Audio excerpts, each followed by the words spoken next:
All right, here he is, everybody. The man of the moment. Everybody's buzzing about his piece that came out on Monday. It's the annual QB Tiers from Mike Sando on The Athletic. I encourage you, Nate, demand you track it down because, as I say, this is how successful the piece is. People at other major publications are now riffing off of whether the tiers that Mike created are accurate. That's really quite a thing in our vain society here. Here he is, everybody. It's Mike. What's happening, pal? Thanks for the time. It's great. I only do tier 1 podcasts, so you were in luck. It's a short list, but you have to apologize for the. Oh, you're wearing a hat. I don't have to apologize for wearing a hat. This is my get on the 6 a.m. flight hat today, and that's what we did. So hopefully I can make sense for you today. Well, I'm wearing a hat because I refuse to stop cutting my own hair since COVID started, much to my wife's chagrin and actually to the man in the mirror's chagrin. But all right, let's talk about, well, as a matter of fact, hair is a good place to start because Aaron Rodgers showed up to Packers camp on Tuesday looking like Nick Cage. Excellent. From Con Hair, whichever way you want to go there. And so let's start there. He is your number one quarterback, and you talk to 50 execs and coaches and otherwise to determine these. It's not your subjective opinion alone. See, I'm so vain. I just do it off what my gut and what my heart tell me to do here. You're more studious than I. Aaron Rodgers comes in at number one, which right out of the gate is striking to me because about 3 years ago, we had anointed Patrick Mahomes as the greatest human being to ever throw a football, replacing Aaron Rodgers. Then comes number 12 in the green jersey to reestablish himself with MVP awards to support his case and otherwise. I was struck right out of the gate in the write-up that one of the people you talked to said Aaron Rodgers compared to Tom Brady, Rodgers elevates his teammates and consistently has done that. How did that strike you in comparison to, say, Brady, Mahomes, and the rest of the guys in tier one? Yeah, I don't know if I agree 100%. It's funny. That was one of the quotes that people singled out. When you do this thing, you talk to 50 people, you try to make it nuanced, and you never really know what 2-3 things people are going to latch onto that's going to become the story. So that was one of them. And I had a conversation with a different coach last night, and he goes, I said, hey, do you think that's a bad quote or a good quote? Like, I self-scout, and he goes, here's why I think it's pretty good. I think like Brady, and it's not just Tom Brady, but it's the whole New England thing. There's so much about their standard and the team ethos, and it's not for everybody. It's probably harder for a receiver to kind of make it there. You really have to do it their way. Or you may fall by the wayside. And in my mind, what I thought of when that person said that was, what I thought of? I thought it was Robert Tonyan with like 10, 12 touchdowns. That's what I thought of. And so today, as I was ruminating on this, because there was a little Twitter back and forth involving, I think, Mina Kimes and Doug Farrar and somebody else were going back and forth. And I ignore most of the mentions after quarterback tiers comes out because I just can't. I don't want to get too fired up into the debates, but I saw theirs, and I went and looked at all of the double-digit touchdown catchers for Rodgers and Brady, a very unscientific comparison. And for Rodgers in 6 fewer seasons as starter, there's like 6 guys, and Tonyan was one of them, Cobb was one of them, James Jones, Jennings, obviously Jordy Nelson. There's some really fine receivers, but it wasn't like they were a bunch of guys who did a bunch of things elsewhere, and they weren't like they were a bunch of guys that were necessarily amazing. I mean, Tonyan's a great example. So there were 6 guys. Brady with 6 more seasons, there was 3, and it was Gronk, who's a Hall of Famer. It was Randy Moss, who's a Hall of Famer. And it was Mike Evans, who may be a Hall of Famer and was doing that before Tom Brady got there. So I don't know that I buy that totally 100%. I think Brady does a good job elevating too, but there may be something to it. Well, listen, Edelman and Amendola probably are the 2 names you hold up as guys because Welker was productive elsewhere. Yeah. You know what? I do have to say I did feel validated because before Devontae Adams, I used to always point that in my case, making the case as Rodgers is the best I've ever seen is the names you listed off. I mean, Jordy Nelson is probably the best pre-Devontae Adams pass catcher he ever had, with all due respect to Greg Jennings. I think it's a fascinating point. I do wonder, though, as you talk to these personnel guys, because it does come through that they maybe say things that they otherwise wouldn't say if they were standing in front of a microphone surrounded by a press pool with cameras pointed at them. Is there a disconnect between and one thing I bellyache. I love analytics, except for the fact that I think that they diminish postseason results. I'm big on QB wins. I think it does matter how you perform in the tournament to see who wins the big trophy at the end when they're only giving out one trophy at the end of the tournament annually. I think it matters more than people want to, and they point to sample size, small sample size. Isn't it a little weird, though, on Rodgers' overall resume? I know it doesn't impact one season above any other, but isn't it a little weird that in 30 years that the Packers have had Brett Favre and Aaron Rodgers and have won the same number of Lombardis as Dilfer and Flacco won for Baltimore? I don't know how that's supposed to sit with a Packers fan at this point. I agree. I mean, I think one thing, it's really, really hard, obviously, to win the final game. It takes a lot. It probably takes a little luck. It definitely takes, it really, really helps to have the defense, special teams component come through. And we've seen that for Brady. I mean, Brady's finished these games down 25 points. They don't win that game without Tom Brady, okay? But to have the great comebacks and to finish the games, even if you're behind, the other team's got to not score for a while for part of that game. I think that was certainly the case. Russell Wilson coming back in some of those games. Yeah, the other team wasn't scoring after they were behind. I think there's definitely been an Achilles heel organizationally for the Packers. And some of these teams fall into almost having this great quarterback and everything's geared around, your offensive coach, whether it was McCarthy. They have lost games in some of the craziest fashions that had nothing to do with Rodgers. Rodgers didn't even get the last chance to do it. Think of the Seattle game where they lost on the special teams. Didn't they give up the special teams touchdown pass to the tackle eligible? I mean, if you could list that was the most cursed loss. I'm not a Packers fan, and that one still breaks my heart when I look back. Yeah, it was just the worst. And really, if you go, let's just take some analytics or take some advanced stats. If you go from 2000 or 2005 to 3 years ago, New England's number one in special teams EPA. Defense, they're going to be in the top 5 or 10. Rodgers hasn't had that. And the one year they were comparable defensively to offensively, they won the Super Bowl. And so I don't think there's any sort of lack of winning gene with Rodgers. I think he manages the game expertly, as good as anybody. Yeah, I wonder if now the pressure, though, of those losses have mounted now, apply a certain pressure on his shoulders when he runs out onto the field in January, especially at home. As I always point to, the curse of Sposta can become disadvantageous to you in front of the home crowd when they feel like, here we go again. And that block punt against San Francisco in frigid Lambeau, you could feel it permeate its way on the field through the TV that I was watching on. You felt like, oh, no, this is going to happen again to Rodgers and to the Packers here. If somebody came up with a list of the 5 worst special teams defense meltdown plays in the playoffs the last 20 years, the Packers probably have 3 of them. It's unbelievable. There's nothing about Rodgers when you look at him that says that's the hole that has prevented them from winning it. Now, those tier 1 guys should be overcoming a lot too. So maybe that's the case, that he should have overcome some of these. And I think one criticism of him is he has a mental calculator of his passer rating at all times. Like maybe he should throw a couple more balls in there and risk the interception. He's talked openly about wanting to get X number of touchdowns versus interceptions for his career. So that's a small thing to me. I just think he's the funnest to watch. I think he's the best. And the rest of it organizationally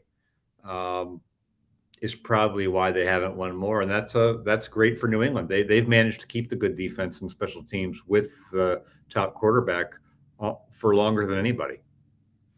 Well, I'm going to call you a QB whisperer here for all the good work you do annually on this. And one of my things that I'm fascinated by is the push and pull of being a gunslinger. Game manager isn't complimentary enough if you're Tom Brady, Peyton Manning, Drew Brees, or otherwise. Yeah. I go surgeon.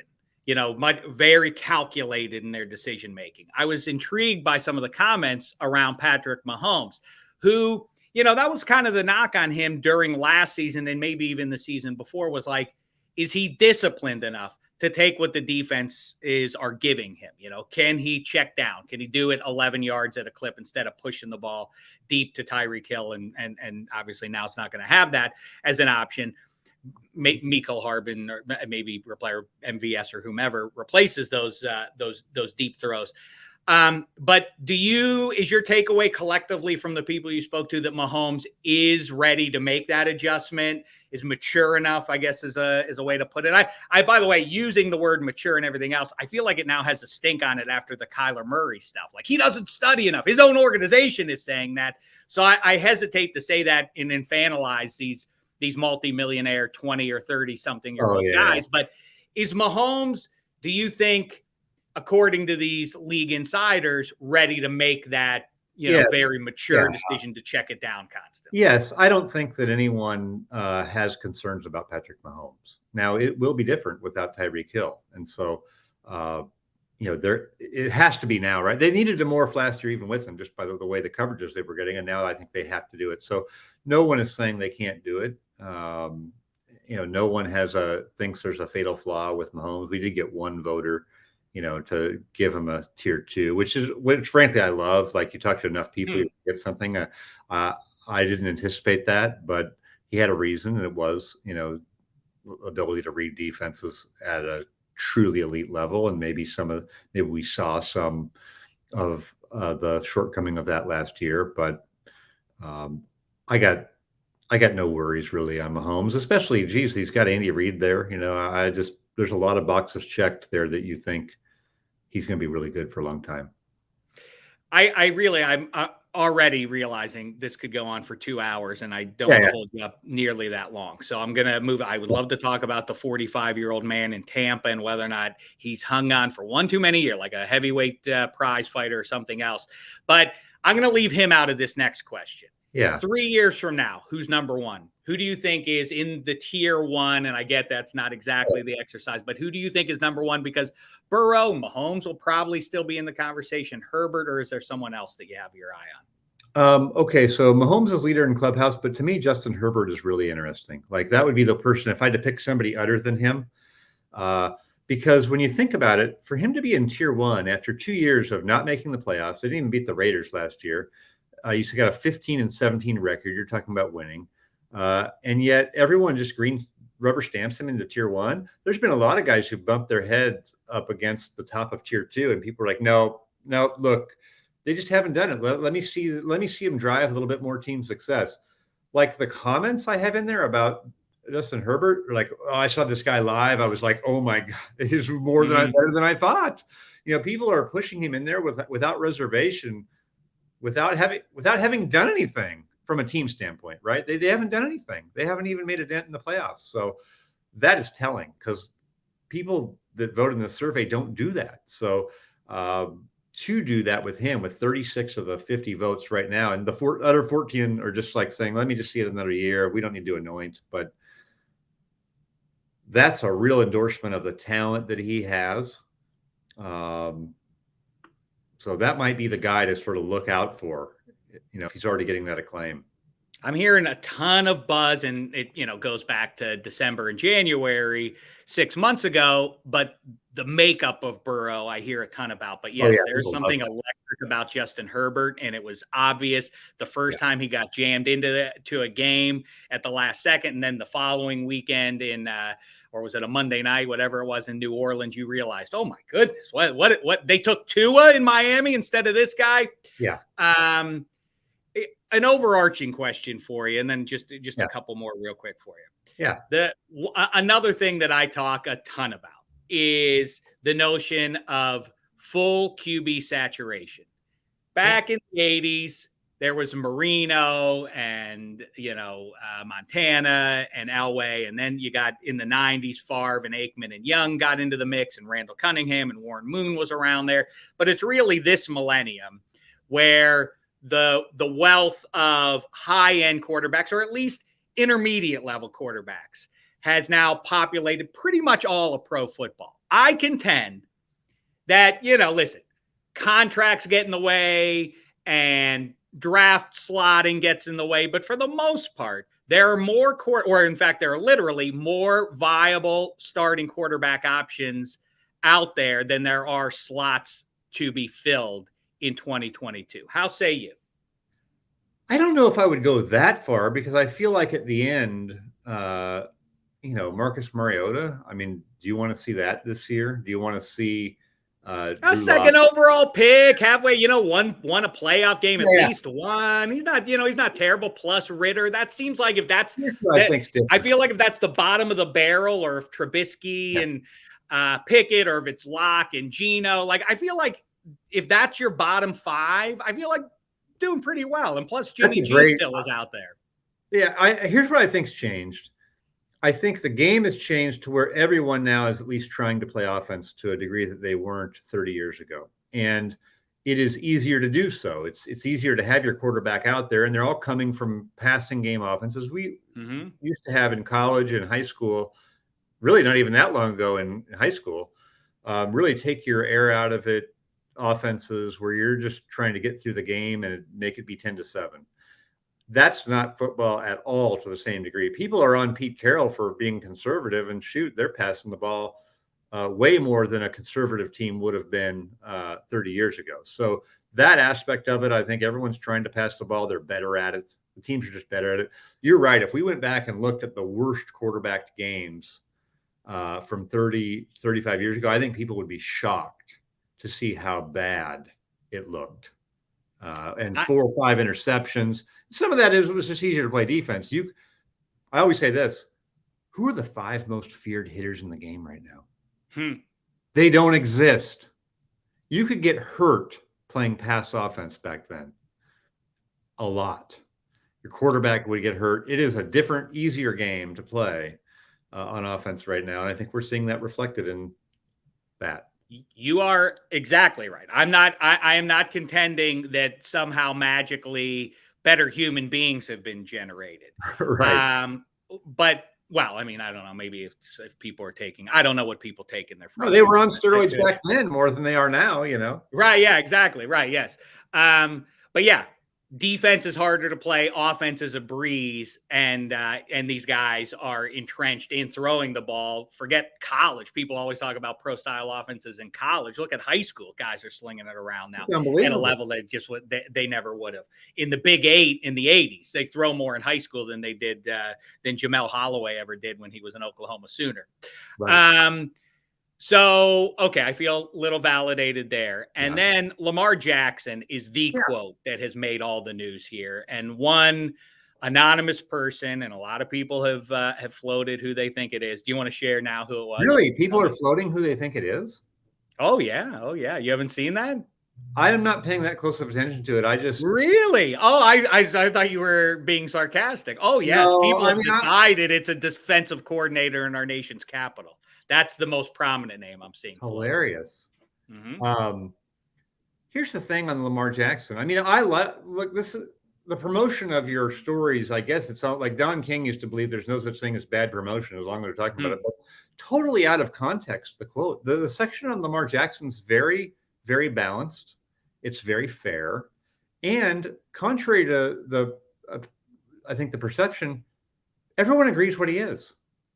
There's no debate on what Lamar Jackson is. He's an elite runner and an average passer. The disconnect really comes in whether people think an elite runner who's an average passer should be considered a tier 1 quarterback if he's elite enough as a runner. And that just comes down to how strictly the voter adheres to the tier 1 definition, which has a pure passing component. You have to be a good pure passer to do that, because that's what the game gets reduced to when they, out of necessity at times, right? So that's the bar that has to be cleared. But the quotes in there that are on Lamar Jackson, Lamar Jackson rose in the ranking. He got a higher grade this year than last year. So people are not out there trashing. Look at the full quote on Lamar Jackson, because everyone knows it's not even the first quote in there, but let me find it. If he has to win the game, they ain't winning the game. He's so unique as an athlete, and he's really a good football player. But I don't care if he wins the league MVP 12 times. I don't think he'll ever be a tier one as a quarterback. He'll be a one as a football player, but not as a quarterback. So many games come down to 2 minute, and that's why they have a hard time advancing, even when they're good on defense. Playoffs are tight. You have to be able to throw the ball. He's just so inconsistent throwing the ball. It's hit or miss. To me, that's not a rip job thing. That's reality of. That's part of the reality of it, right? Otherwise, he'd be in tier one. I mean, I was in on Lamar early on. I predicted his MVP season before it happened. And I also say at the same time, my comp is always Greg Maddux and Tom Glavine pitching for the Braves. Effective in July against the Marlins, not as effective against the best lineups in October. Same for Lamar Jackson, or that's been my concern with him. Do you agree that maybe his style of play week in and week out is going to steal some games? It's going to win you some games that you otherwise may have lost, but maybe against high-end teams, it's going to be difficult for him to win 2 or 3 AFC conference playoff games to even get to a Super Bowl. One, it's difficult for anyone to get there. So I think it's possible if they're good enough on defense and special teams to play that style and get there. I don't want Lamar Jackson to get to the Super Bowl and go, look, it's hard. It's hard for all of them. I do think that defenses, especially when you get to be better in the playoffs and the game planning gets better, can sort of make that type of a team play left-handed, and it can take some of that away. And then I think when you get in the playoffs, you also get against teams that are more likely to put points on the board and take you out of that offense that they play that's so amazing when they can play it on their terms. They've won 80% of their games when Lamar Jackson starts. It's amazing. I would never say they can't go all the way because, look, like you said, Trent Dilfer or some of these other teams, if they're good enough on defense, have done it, and Lamar Jackson's better than that. He's better. I wonder, as we talk about dominant defenses, though, just how dominant one would have to be. The Jags are the best example since the Seahawks defenses of a team that, I guess no fly zone in Denver that you could make a case that, it certainly was the strength of that Broncos Super Bowl team, but they're few and far between, and things have to go just Denver, right. Lamar Jackson is way better than Peyton Manning was in 2015. Last year. He's 10 times better, and he's a better passer than Peyton was then. And same by a million over Blake Bortles in 2017, and they almost got to a Super Bowl. It's not that no one thinks Lamar Jackson's even a terrible passer. No one thinks that. I mean, he's 10th in this survey. I mean, I think he's respected. He got 8 votes in tier one. That's more than he got last year, I believe. Now, the thing I keep saying, though, about him is that at some point, this goes for Josh Allen or any other quarterback or Justin Herbert at some point is going to have to go through this as well. They're going to have to do a Michael Jordan, Kobe style mid-career adjustment and not attack the rim constantly and settle for mid-range jumpers. And in football terms, that means not running around with the ball in your hands if you're the quarterback, making that level of bank. You've got to take that away, but that is your greatest strength from Josh Allen on down. But Cam Newton wore out, and so did any other guys who, are the constant in these collisions. So I am curious to see. I do like him this year quite a bit. What happens with the contract is fascinating in advance of the season, and whether or not they think they can tag him after this season, how this all goes down, because the number is there now. Kyler and Deshaun Watson have provided what the number is, what the floor of Lamar Jackson's contract has to be. And it sounds like the Ravens are willing to pay it. So I wonder if Lamar Jackson is holding back and willing to roll the dice on this season to see if he can, make more than that, because 231, it seems like the magic number at this point because of those 2 deals. Speaking of Kyle, go ahead. Sorry. Question though. So, because you predicted Lamar for MVP, when Lamar was MVP, would you put him in tier one based on the definition of tier one? The football, I don't know if he's a quarterback, but he's a football player kind of thing. Like, I guess there are different ways to skin the cat in a broad way. Like I say, gunslinger versus surgeon, whatever gets it done for you. I think coaches, more than fans realize, coaches perpetuate how we fans feel about it. And so when you read stuff, or like I did, looking at your tiers, Mahomes, like, Oh, he's a one-read guy. He knows at the line of scrimmage where the ball's going, and if you take that away from him, then it becomes what they call street ball. The evaluator that you talk to called street ball. And on some level, I took that as the evaluator insulting Mahomes, because I think coaches, what you love to hear is he's a coach on the field. Peyton and Brady and Breeze are coaches out on the field. They know the whole playbook. And because they want that, I think fans then think that's the way to do it. I think as I say, I think there are different ways to go about it. And by the way, it's more exciting to be a gunslinger and to take some risks and try and jam some throws in there that aren't there. And that leads to a more satisfying watch for a fan base. But yeah, I think you would have to. I vamped long enough. I think you kind of have to. It's empirically so. He's the best player. He's not just the most exciting, but he is dominating on a level that these superhuman athletes can't stop him from doing what he wants to do. You see him in the backfield running between the tackle and the center, and pro defenses couldn't stop him from doing that until Jeffrey Simmons and Jarrell Casey did. So you would change the definition of a tier 1 quarterback to not include a pure pass component because you don't think that's essential to be the best. I mean, I think it is. But I'm also trying to be open-minded enough about that there are different ways to win football games. But at the same time, as I say that, I question if there's a ceiling on Lamar Jackson's ability to do that against the best defenses, which is what he has to see at least 2 or 3 times in January. He's not going to get a bum defense. Maybe there's some team that flukes its way in, but for the most part, you're going to see the best defenses. And we've now seen, it's a small sample size, but against the best teams, against the high-end defenses, even against the Pittsburgh Steelers, their arch rival, he hasn't beaten the Steelers head-to-head. And in those playoffs, it's been spottier than it is against, the have-nots in, like I say, in October. Last thing, Kyler, is now, after this, has emerged as a big story because of the way his contract is put together.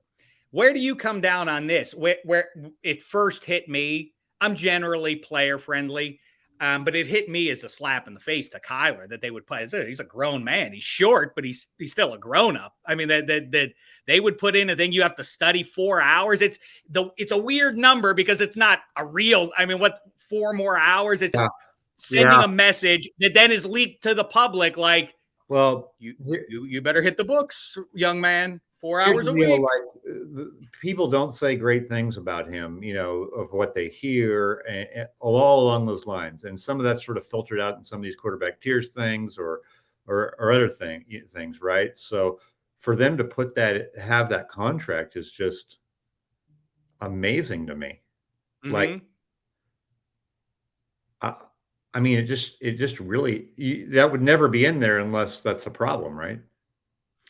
I was talking with a friend of mine, Neil Coulong, who's pretty wise in the ways of what goes on, behind closed doors in pro football with contract making and otherwise. And it does seem to me that the Cardinals don't like Kyler Murray, that they're resentful of having to make this deal, and it speaks to the catch-22 that is, you can't let your QB go because then you have to reboot and start from scratch. But also, it's less than ideal to pay a guy $50 million, any guy, because of how it corrupts your overall roster, let alone a guy like Kyler Murray, who I bet you the Cardinals, Cliff Kingsbury maybe withstanding, the Cardinals, it feels to me they're kind of like, are we sure that he's the guy? But we can't let him go because of the flow of these things.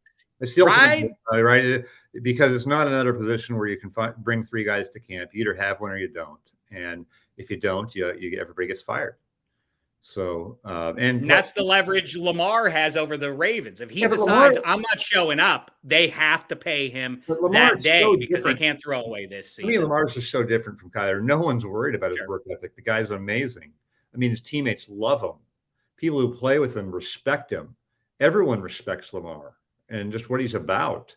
And they win 80% of their games with him. So there's a lot of great pure passers who Dan Marino never won one, right? I mean, no one's going to say he wasn't tier 1. So I would not overthink Lamar Jackson.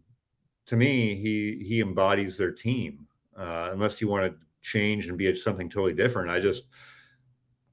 that's a debate for us to have over whether you can win with it, whether you can go all the way or something. They've got a guy who seems to work at it and seems to have the respect of his teammates and wins 80% of his games. I mean, sign a lot of people up for that, right? I guess they could, I guess he could roll the dice and I'm Yeah. sure the Ravens would prefer he do that for this season and then tag him on the other side of it. And they could do that twice and he would be in that range of, the best paid QBs, but also you wouldn't be into him for the long term because he is a guy who remains, even though he's a little more jacked than he used to be, he's kind of willowy. Yeah. He doesn't take a ton of shots, but he did get hurt last year. If he gets hurt for it doesn't have to be a catastrophic Dak Prescott kind of thing. And he still got paid out for what it's worth on the other side of that. But if Lamar gets hurt, misses 3 games, I feel like the Ravens are then in a position to say, like, see, Lamar, we can't long-term commit to you, even though it would be completely unfair to say that because Brady and Peyton and Breeze all missed seasons of their careers as well, and they're pocket passer guys. But I still could see the Ravens pulling that one. It's very curious.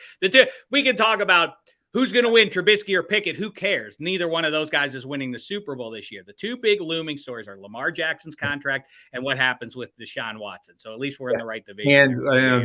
And I do have to roll out of here, unfortunately, because I love the discussion. But what happens when the Ravens defense? The Ravens are an amazing team because even after they paid Flacco, they kept the good defense and special teams. So usually when you pay your quarterback, those things fall off a lot. Right. Mm-hmm. For most teams, look at Matt Ryan or Stafford, those organizations. If Baltimore is obviously a better organization than that, if they fall off defensively, then it becomes harder for any quarterback to win, but it'll raise new questions of what they can overcome. Oh man, put me in that, what you said about Herbert a few minutes ago. Give me Herbert and that defense versus Mahomes and George Karlaftis is going to save things for the Chiefs. Color me skeptical of that one. I liked your pick of Justin Herbert. I loved the entire conversation. We appreciate you making time for us. I know things are super busy for you on the heels of all this. Wait till you hit social media. You'll be stunned by all the buzz that you've created here. If you really didn't even hear about who people it gets to be a little bit much. So. Well, it's awesome stuff, man. And like I say, I know you're traveling and everything else. So great. Thanks for the time today, man. Thank you.